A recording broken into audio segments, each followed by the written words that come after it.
In this video, I'm going to be tackling whether the iPad Air is still worth it in 2026. So if you're watching this, maybe you are considering an iPad, you're going to switch, you're going to change it up. I'm going to show you how I actually use my iPad. Back in the days, I think I had one when I was super young, but I never used it. I literally used it to read the Bible once in a while. Whereas now, it's part of my media ecosystem.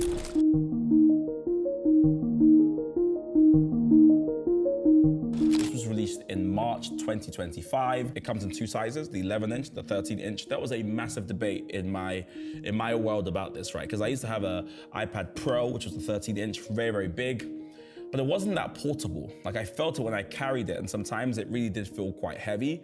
This is extremely light, it's extremely portable. I can slap it in any sort of bag or whatever, and I don't even know I have it there. In terms of thinking through what the M3 gets you, the M3 gives you 35% faster CPU performance. So this is very, very fast. It feels very, very fast when I use it. It has 8 gigs of RAM. It starts at 128 gigabytes of internal storage, and the battery life is pretty good. I'll be very honest, I'm a power user, so the battery never goes for a whole day for me. I was told when I was buying it that it's genuine all day, but in the spirit of transparency, this is not all day. Like, I sometimes actually stress out about charging it. And then there's also the Apple Pencil Pro, which is 129 pounds. You buy this with it, and it attaches, it pairs, it magically charges. Not magic, but it just charges when you put it by the side. So that's basically everything I have.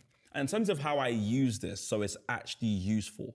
Because the one thing you don't want, which I've seen with other people, is they buy an iPad and it literally just sits on the desk and they're looking for a reason to use it. The one thing I use it for, which I generally use it for, is writing on GoodNotes. For me, GoodNotes is one of the best apps on the iPad, right? Because it allows you to write in like sort of native, like it generally feels like you're writing on paper, especially if you use something like Paperlike, which you attach on top. And GoodNotes lets you arrange all your notebooks. You can use it to take notes. If you squeeze it a bit harder, you know, you have all these different, this kind of menu that comes up and floats, you can take it off that way. And it genuinely, for me, is a note taker. If I have meetings, I always have this with me. I can write things that people are saying. I can record what people are saying.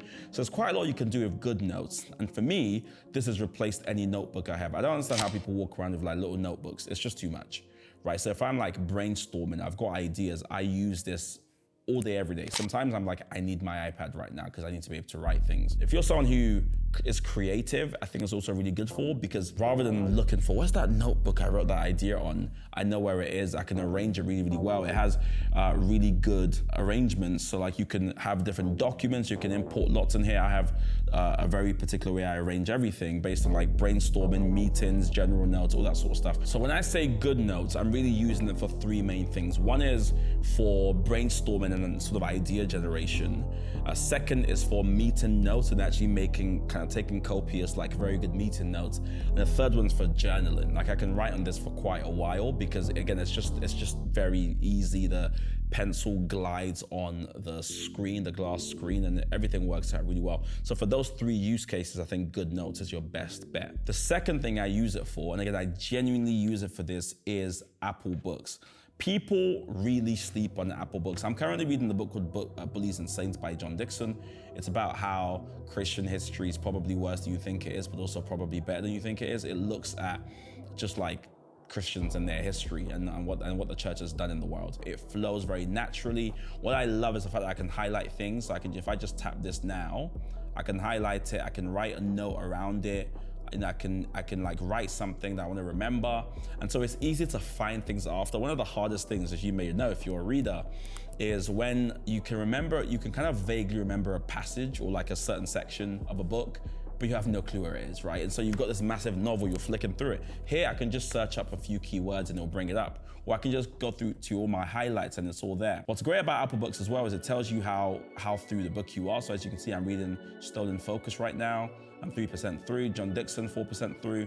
Knowledge of the Holy, A.W. Tozer, always reading that. I'm always reading that book every year. And then you've got another book I ended up buying the physical copy for, which is all about time management, which I've got this as well. So it's very easy. If you go on your library, you can see all the other books you have. As you can see, I'm a massive John Grisham guy. I've started a new series called Dead in Devon. It's all on here. If I was going away, as I am in a few days, traveling, I can't take 12 books with me. Like, where am I gonna put it? So it becomes a real problem when you're going away for like a month. I can get through a good sort of 4 books in a month if I'm diligent, but I can't take 4 novels with me when I'm traveling and weight matters. So this becomes very, very, very good. You can also obviously go to the bookstore, buy other books as well. It's just really great for reading. I really, really believe in using the Apple iPad for reading. It's an undefeated purpose. The third thing this iPad is great for, as in generally great for, is your emails.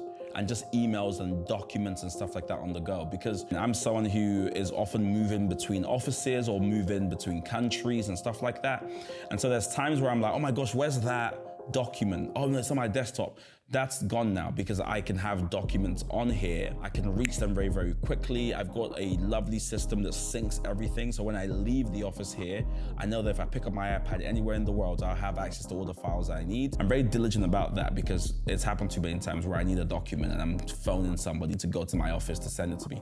Those days are gone. So if you want to have continuity with your work, and I've also got the Magic keyboard with this, that makes this a genuine laptop if I want to use it as a laptop. So that for me is another reason why I gotta have my iPad, because it just allows me. Now your phone can also hold documents, but it's quite hard to have really kind of detailed documents on here because the form factor is just quite small. My iPad makes it easier for me to actually genuinely use it for documents. Another thing it's really great for is for signing things. I must tell you, now maybe people don't sign things. I sign stuff like almost every other week, whether it's a contract or it's authorization for something. I find myself always needing to sign something or at least give feedback on PDFs. Before, it was a faff. I had to download the PDF, then open like a PDF editor, then like write some weird signature where I just type out my name. Now, anytime someone sends me something, say I need to send to you, I just literally open it on GoodNotes. I can quickly go on it and just, put my documentation on there, sign it, it's there, right? Done. Really, really easy to do. The last reason I think an iPad is still worth it in 2026 is the media consumption. Guys, this thing's undefeated. Like when it comes to walking around the house and actually consuming media, like who wants to lump around a massive laptop? But on this, I can watch Netflix, I can watch Max is now in the UK, so I've got HBO Max on here. So easy to consume. It's such a good form factor for consumption because you don't really need a massive laptop when you're walking around the house, but also when you're traveling on the airport, this is the perfect form factor. It's not that big, so I can really consume it. Now, here's the bonus bit that I think takes your laptop, so it takes your iPad to another level, and that's when you get the right case. This is the Moft case, and it's brilliant. There's 14 ways you can set this up. You can do it like this. You can, if you want to have a floating setup, have it kind of set up like this. If you wanted to have it you want to write on it, then you can actually turn it around and write this. You can turn around and write this way, and now you've got another setup where you're writing. You can, if you wanted to make it portrait, if you're obsessed with TikTok like people are, you go here, you slide this bit in like this, and now you've got a true portrait version, which I would never use like this. But people use like this. You can have another portrait version where you kind of just bend it around sort of this way. So this is another kind of virtual way. Actually, you can, if you go this way, this fits into your knee. So if you wanted to read and have it on your knee, you could do it this way as well, or on your thigh. So like this just elevates this iPad, because now I can use it in so many different positions, and it's still very helpful. I don't know, I feel like you do have to kind of really work out what your use case is, but I've just given you 5 different use cases that I use for literally on a daily basis. This is what I carry around the house. I don't lump around my laptop anymore. And also it helps me kind of put my laptop down at night, and if I want to watch something, I can watch it on here, I can read on here, everything. But you still have to be disciplined, I find. Because with a Kindle, you can kind of like just only read, whereas here, it's very easy to be reading and the emails come through. I'm like, oh. So I always put it to do not disturb first before I read. But I would say an iPad is worth it, but definitely have a real think about what's my use case? What am I actually gonna use this for? Is this gonna be helpful on a daily basis? If the answer is yes, then go ahead and buy one. See you in the next video.